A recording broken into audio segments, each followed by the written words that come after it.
Hello friends, बहुत बहुत स्वागत है आपका सी लैंग्वेज की इस सीरीज के अंदर। मैं हूं आपका दोस्त इंस्ट्रक्टर राम सर। आज इस वीडियो लेक्चर के अंदर हम देखेंगे tokens, parser, type of tokens, white spaces और कमेंट। तो आज का हमारा एजेंडा है कि हम किस टाइप से टोकन्स को डिवाइड कर सकते हैं, टोकन्स की क्या क्या टाइप्स होते हैं, वाइट स्पेसेज क्या होते हैं, पार्सर क्या होता है, ये सारी चीजें इस वीडियो लेक्चर के अंदर हम कवर करेंगे। सबसे पहले देखते हैं हम what are tokens in C language. Tokens क्या होते हैं? देखो, सबसे पहली चीज, जो टोकन्स होते हैं वो लेक्सिकल एलिमेंट्स होते हैं। लेक्सिकल एलिमेंट्स का मतलब होता है कोई ना कोई एक शब्द जिसका कुछ मीनिंग निकलता हो, वो होते हैं लेक्सिकल एलिमेंट्स।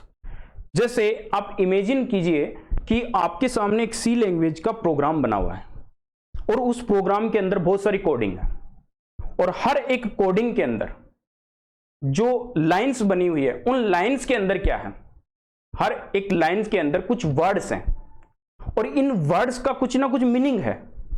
उसी वर्ड्स को अपन क्या बोलेंगे? Lexical element. कहने का मतलब जो प्रोग्राम होता है उस प्रोग्राम की सबसे स्मॉलेस्ट जो एलिमेंट होता है उसी को अपन क्या बोलते हैं? टोकन बोलते हैं। यानी सबसे छोटा एलिमेंट जिसको हम लेक्सिकल एलिमेंट बोल सकते हैं, जिसका कुछ ना कुछ मीनिंग होता है। कंपाइलर उसको पहले से रिकॉग्नाइज करता है, यानी कंपाइलर उसको जानता है, किसको? उस वर्ड को। बात करते हैं हम आगे कि the text of program consist of tokens and white spaces. अब ये वाइट स्पेस क्या आया और ये टोकन्स। टोकन्स अभी मैंने बताया लेक्सिकल एलिमेंट, सबसे छोटा एलिमेंट प्रोग्राम का। चाहे आपने जैसे मान लो आपने लिखा a इज इक्वल 25, तो आपके पास में जो ये a है ये भी एक टोकन है। आपने जो इक्वल का साइन लगाया ये भी एक टोकन है। आपने जो 25 लिखा ये भी एक टोकन है। स्टेटमेंट को कंप्लीट करने के लिए आपने सेमीकोलन लगाया तो ये भी एक टोकन है। तो कहने का मतलब हर लाइन के अंदर जो छोटे से छोटा एलिमेंट है जिसका कुछ ना कुछ मीनिंग निकलता हो, वो क्या है? टोकन है। अब हम बात कर लेते हैं व्हाइट स्पेस की, कि व्हाइट स्पेस क्या होता है। जो प्रोग्राम बनता है कंप्लीटली, वो प्रोग्राम दो चीजों से मिला, पहला टोकन और दूसरा व्हाइट स्पेसेज। अब इसको हम एक ऐसे समझते हैं जैसे हमारे पास में एक लैंग्वेज होती है, हिंदी लैंग्वेज या इंग्लिश लैंग्वेज को मान लेते हैं अपन। तो उसके अंदर बहुत सारी लाइनें होती हैं। कोई भी एक, मान लो आपने पैराग्राफ लिखा, उस पैराग्राफ के अंदर काफी सारी लाइनें हैं। हर लाइन के अंदर कुछ ना कुछ सेंटेंस है, और हर सेंटेंस के अंदर क्या है? वर्ड्स हैं। और जो वो वर्ड्स लिखे हुए हैं उनका कैसे पता चला आपको कि वहां पर वर्ड्स हैं? यानी दो वर्ड्स का कैसे पता चला? जैसे यहां पर दो वर्ड लिखे हुए हैं, इन दो वर्ड को किससे सेपरेट किया गया? स्पेस से। इसीलिए हमें पता चला कि ये क्या है?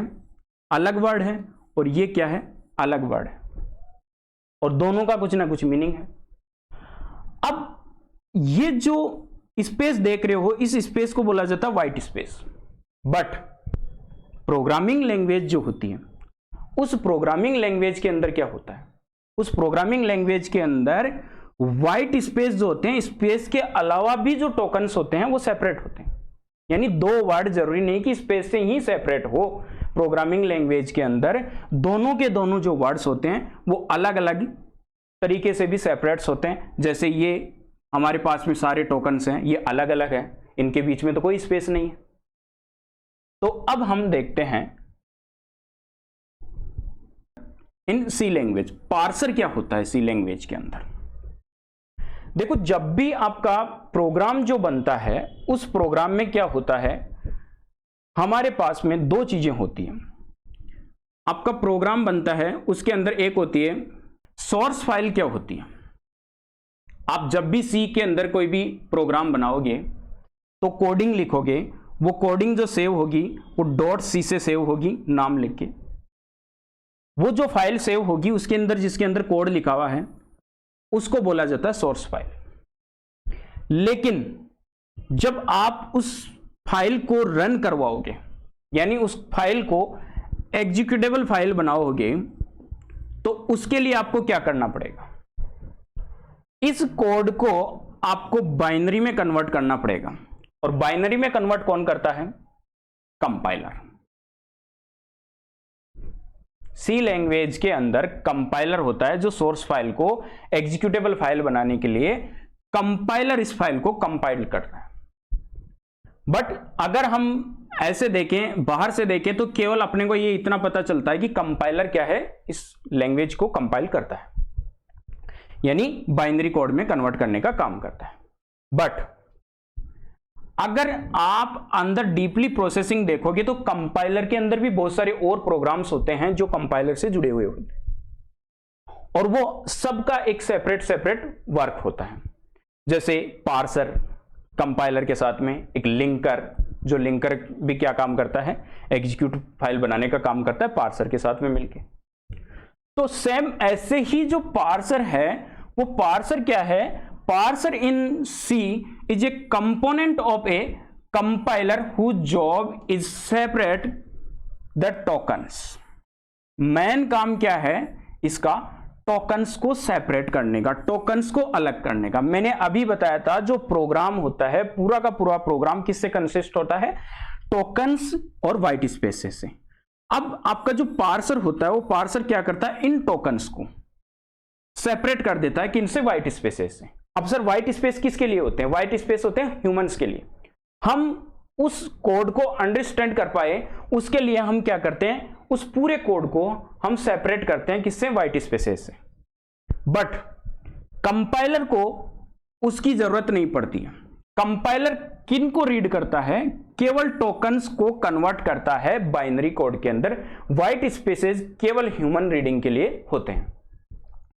अब कंपाइलर डायरेक्टली तो क्या करेगा, उसको टोकन्स को नहीं लेगा, तो उसके लिए क्या करेगा, पार्सर खुद एक प्रोग्राम है जो क्या करेगा, इस टोकन्स को अलग करेगा, किससे, व्हाइट स्पेस से। और व्हाइट स्पेस से अलग करके, यानी ये प्री प्रोसेसर के थ्रू व्हाइट स्पेस से अलग करके क्या करेगा, कंपाइलर को देगा। और कंपाइलर क्या करेगा, लिंकर के थ्रू इस पूरे कोड को एग्जीक्यूटेबल फाइल में बनाने का काम करता है। पार्सर रिकॉग्नाइज द टोकन्स, यानी पार्सर क्या करता है, टोकन्स को पहचानता है। इसका काम ही क्या है, टोकन्स को पहचानना। ये व्हाइट स्पेस को इग्नोर कर देता है, व्हाइट स्पेस को सेपरेट कर देता है, किनसे, टोकन से। और टोकन्स को लेके ये क्या कर देता है, कंपाइलर को देता है। तो पार्सर का मेन काम क्या है, व्हाइट स्पेसेस से टोकन्स को सेपरेट करना। अब हम बात करें टोकन्स की, type of tokens in C. Tokens कितने टाइप के होते हैं, देखो मैंने अभी पहले भी बताया था कि जैसे मैं बात करूं, यहां पर मैंने कोई भी लिखा, जैसे एक वर्ड लिखा मैंने, इंट a इज इक्वल 25 और ये सेमीकोलन, ये मैंने एक लाइन लिखी कोड की। इस कोड के अंदर मेरे पास में एक वर्ड ये है, एक ये है, एक ये है, एक ये है और एक ये, और साथ में एक स्पेस भी दिया है मैंने। तो ये जो स्पेस है, ये स्पेस यहां पर व्हाइट स्पेस हो रहा है, इसको क्या करेगा, पार्सर अलग कर देगा। अब ये जो सारे हैं, ये सारे क्या हैं, टोकन्स हैं। अब टोकन्स के क्या क्या टाइप होते हैं ये देख लेते हैं। सबसे पहले टोकन का पहला टाइप है हमारे पास में कीवर्ड। कीवर्ड क्या होता है ये हम आगे देखेंगे। ये प्री डिफाइंड वर्ड होते हैं एक्चुअल के अंदर। इनका वर्क होता है कि इनका जो वर्क है पहले से डिफाइन किया गया है सी की लाइब्रेरी के अंदर, तो इनको अपन डायरेक्टली यूज ले सकते हैं प्रोग्रामिंग के अंदर। दूसरा होता है आइडेंटिफायर्स। आइडेंटिफायर्स के अंदर जैसे किसी वेरिएबल को पहचानना, फंक्शंस है, इनके अंदर ये आते हैं। ये हम आगे कंप्लीटली टॉपिक के अंदर कवर करेंगे। दूसरा होता है हमारे पास में तीसरा वर्ड है यहां पर कॉन्स्टेंट्स। कॉन्स्टेंट्स जैसे किसी वैल्यू को लेना, और स्ट्रिंग्स, हम कोई भी स्ट्रिंग लिखेंगे, जैसे मान लो मैं यहां पर एक स्ट्रिंग लिख रहा हूं, तो इस स्ट्रिंग को हमने कैसे लिखा, डबल कोट्स के अंदर लिखा। तो इसके भी कुछ रूल्स हैं, और स्ट्रिंग्स क्या होते हैं ये भी क्या है, यहां पर टोकन्स हैं। फिर हम बात करें ऑपरेटर्स की, तो ये जो आप अभी इक्वल का साइन देख रहे थे, असाइनमेंट ऑपरेटर, तो ये सभी क्या हैं, ऐसे ऑपरेटर्स जो मैथमेटिकल्स होते हैं, लॉजिकल्स होते हैं, इन सबको भी हम क्या करेंगे, आगे लेक्चर में कवर करेंगे। फिर बात करते हैं अपन पंक्चुएटर्स की, स्पेशल सिंबल्स। स्पेशल सिंबल्स जैसे आपने यहां पर लगाया सेमीकोलन, तो सेमीकोलन जो लगाया वो एक पंक्चुएटर है। या फिर जैसे मान लो आपने लगाया किसी भी पैरेंथेसिस के अंदर कोई वैल्यू लिख रहे हो, तो ये जो पैरेंथेसिस है वो क्या है, पंक्चुएटर्स हैं। आपने ब्रैकेट्स लगाए, आपने कर्ली ब्रैकेट्स लगाए, ऐसी सारी चीजें जहां पर भी आप यूज में लोगे प्रोग्राम के अंदर, वो सारे के सारे क्या होंगे, पंक्चुएटर्स होंगे। तो ये थे हमारे यहां पर टोकन्स सी के अंदर। अब इन सबको हम आगे वन बाय वन कवर करेंगे। अब हम देख लेते हैं white space, white spaces in C. क्या होते हैं white spaces in C language? White space refers to spaces tab, new lines. जब आप एंटर प्रेस करते हो तो न्यू लाइन एंटर होती है, तो उस न्यू लाइन को हम क्यों लिखते हैं, न्यू लाइन को हम लिखते हैं ताकि हमारी जो कोडिंग है वो सही तरीके से हम रीड कर सकें। न्यू लाइन जब भी आप लिखोगे तो उसके लिए, जैसे मान लो हमने एंटर देके हमने नई लाइन में लिखा, तो वो पार्सर क्या करेगा, उसको अलग कर देगा। These are use to separate parts of the code to make it easier to read. हम चाहें तो पूरा कोड एक लाइन में भी लिख सकते हैं, बट हम क्यों लाइन चेंज करते हैं, क्यों टैब देते हैं, क्यों स्पेसेस देते हैं, ताकि कोड को हम इजीली रीड कर पाए। For example, you can use space to separate words और move to new line to organise the code better. Code को बेटर तरीके से आप ऑर्गेनाइज करने के लिए क्या करते हो, कोड को नई लाइन में लिखते हो। अदरवाइज कोडिंग तो आप एक लाइन में भी कर सकते हो, बट आप जब रीड करोगे तो वो रीड सही ढंग से आप कभी नहीं कर पाओगे उसको। The C compiler usually ignore extra white spaces, so you can use it freely to make your code clear without affecting how to the programming runs। यानी आपका जो कंपाइलर होता है, वो कंपाइलर जो एक्स्ट्रा जितने भी व्हाइट स्पेसेस हैं उन व्हाइट स्पेसेस को रिमूव कर देता है। यानी आपने जैसे 4 स्पेस लगा दिए, आपने इंटर देके 3 लाइनों के नीचे कोड लिखा, तो उन सब लाइनों को क्या करेगा, कंपाइलर इग्नोर कर देगा। और उसके ऊपर जब आपका प्रोग्राम जो रन होगा, वो प्रोग्राम रन होते टाइम पे कोई भी उसके अंदर इफेक्ट नहीं आएगा, वो प्रोग्राम इजीली रीड होगा, कोई इश्यू उसके अंदर नहीं आएगा। तो व्हाइट स्पेस का ये सारा काम है।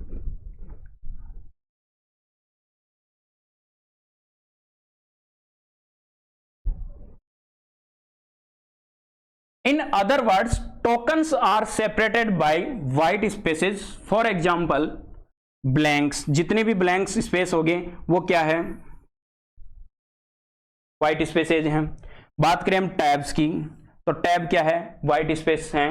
अगर अपन बात करें न्यू लाइन की, तो न्यू लाइन क्या है, एक white space है। फॉरम फीड, सर ये फॉरम फीड क्या होता है, ये एक्चुअली में वर्टिकल होता है, इसको भी हम आगे देखेंगे। वर्टिकल जो स्पेसेस होते हैं उन वर्टिकल स्पेसेस को फॉरम फीड बोला जाता है। फिर आता है हमारे पास में कमेंट्स। कमेंट्स भी क्या है, एक व्हाइट स्पेस है। कमेंट्स को भी कंपाइलर क्या करता है, इग्नोर कर देता है। यानी जो पार्सर होता है वो कंपाइलर जो कमेंट्स होते हैं उनको भी वो अलग कर देता है टोकन से। अब एक वर्ड आया यहां पर हमारे पास में अभी, कमेंट्स। कमेंट क्या होता है, कमेंट्स क्या होते हैं?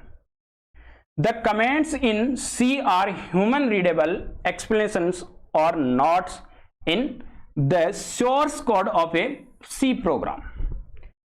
यानी एक ऐसे कोड जिनको कंपाइलर क्या करेगा, इग्नोर करेगा, बट ह्यूमन उसको रीड कर पा सकता है, अपने प्रोग्राम को एक्सप्लेनेशंस कर सकता है या अपने नोट्स बना सकता है। या फिर अगर अपन बात करें, जैसे मान लो आपने कोई कोड बनाया, बहुत ही मेहनत से कोई कोड बनाया, और उस कोड को आप उस टाइम पे रन नहीं करवाना चाहते हो, और हो सकता है इन भी फ्यूचर उस कोड को बाद में काम में लेना चाहते हो, तो क्या उस कोड को आप डिलीट करोगे? अगर डिलीट करोगे तो वही कोड आपको दोबारा रीराइट करना पड़ेगा।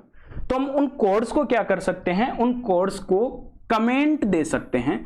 तो कमेंट क्या होता है, पार्सर उसको अलग कर देगा और जो कंपाइलर है उसको इग्नोर करेगा। तो कमेंट में दिए हुए जितने भी आपके कोड्स हैं वो कोड्स कभी भी रीड नहीं कर पाएगा, कंपाइलर उनको रीड नहीं कर पाएगा, ह्यूमन उसको रीड कर सकता है। Comments are text ignored by compiler, जो मैंने अभी आपको बात बताई थी। It is considered to be a good practice to document our code using comments. आप क्या कर सकते हो, कमेंट्स को यूज लेके आप अपने कोड का एक डॉक्यूमेंटेशन तैयार कर सकते हो। अब हम बात करें टाइप ऑफ कमेंट्स की। कमेंट्स कितने टाइप के होते हैं? हमारे पास में जो सी है, सी 2 टाइप के कमेंट्स को सपोर्ट करता है।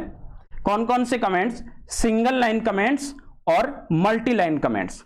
देखो कई बार क्या होता है, हमारे पास में कुछ लाइंस ऐसी होती हैं जिनको कमेंट करना चाहते हैं, तो अगर आपको एक ही फिजिकली लाइन को कमेंट करना है तो आपको सिंगल लाइन कमेंट लिखना पड़ेगा, और सिंगल लाइन कमेंट लिखने के लिए आपको डबल स्लैश लगाना पड़ता है। उस स्लैश के आगे जितना भी आप कोड लिखोगे, जिस टाइप से यहां पर लिखा हुआ है, वो सारा का सारा कमेंट के अंदर चला जाएगा और उसको आपका कंपाइलर रीड नहीं करेगा, उसको इग्नोर कर देगा। जब भी आपको उस लाइन को वापस चलाना है तो आप इस दोनों साइंस को क्या करोगे, रिमूव कर दोगे और ये कोड आपका वापस एक्टिव हो जाएगा। अब अगर हमें एक लाइन से ज्यादा का कोड अगर कमेंट में करना है तो उसके लिए हमें यहां पर इस टाइप से हमें कमेंट लिखना पड़ेगा, यानी आपको यहां पर स्लैश स्टार लगा के कमेंट चालू करना पड़ेगा और जब आप एंड करोगे तो स्टार स्लैश से कमेंट को बंद कर दोगे। जैसे आप इसको इस टाइप से लिखोगे, जितनी भी लाइनें आप लिखोगे वो सारी की सारी लाइनें कमेंट के अंदर चली जाएगी। और जब भी आपको दोबारा उस कोड को रन करवाना है तो आप इन दोनों सिंबल्स को यहां से हटा दोगे। हटाते ही आपके क्या होगा, जो लाइंस है वो लाइंस कमेंट से हट जाएगी और वो कोड वापस आप रन करवा सकते हो। अब हम देखते हैं, एक प्रोग्राम बनाया हुआ है, एक सिंपल प्रोग्राम हमने यहां पर बनाया है। जैसे इस प्रोग्राम के अंदर अगर हम देखें तो यहां पर कुछ चीजें लिखी हुई है। जैसे यहां पर आप देखिए ये एक लाइन लिखी हुई है, ये सारी लाइन जो लिखी हुई है वो कुछ ना कुछ कोडिंग्स लिखी हुई है। अभी मान लो आपको ये कोडिंग अभी समझ में नहीं आ रही है, हम आगे जब देखेंगे इसको तब हम समझेंगे, लेकिन यहां पर हम कुछ चीजें देखेंगे। जैसे ये जो लाइन्स हैं ये कमेंट्स हैं, ये मल्टी लाइन कमेंट्स हैं और इस लाइन को कंपाइलर रीड नहीं करेगा और ये लाइन जो है वो एग्जीक्यूट नहीं होगी। जैसे ये जो लाइन है ये सिंगल लाइन कमेंट है। फिर हम बात करें तो यहां पर जैसे ये है हमारे पास में पंक्चुएटर स्पेशल जो सिंबल्स हैं, इन सब की ये जितने भी सिंबल्स दिख रहे हैं ये क्या है, ये हमारे पास में यहां पर पंक्चुएटर्स हैं। जैसे हमारे पास में कीवर्ड्स हैं, ये हमारे पास में फंक्शंस हैं। तो इन सबको क्या कर सकते हैं, अपन देख सकते हैं। इन सारी चीजों को हम आगे कवर करेंगे। तो आज के वीडियो के अंदर हमने देखा कि टोकन्स क्या होते हैं, टोकन्स प्रोग्राम के अंदर किस टाइप से हमारी हेल्प करते हैं प्रोग्राम को बनाने के लिए, और अब हम नेक्स्ट वीडियो के अंदर देखेंगे कि कीवर्ड्स वगैरह क्या होते हैं। सबसे पहला टोकन हम लेंगे कीवर्ड्स, और कीवर्ड्स को हम कैसे यूज में लेते हैं, इन सारी चीजों को अपन नेक्स्ट वीडियो में कवर करेंगे। आज के इस वीडियो के अंदर बस इतना ही।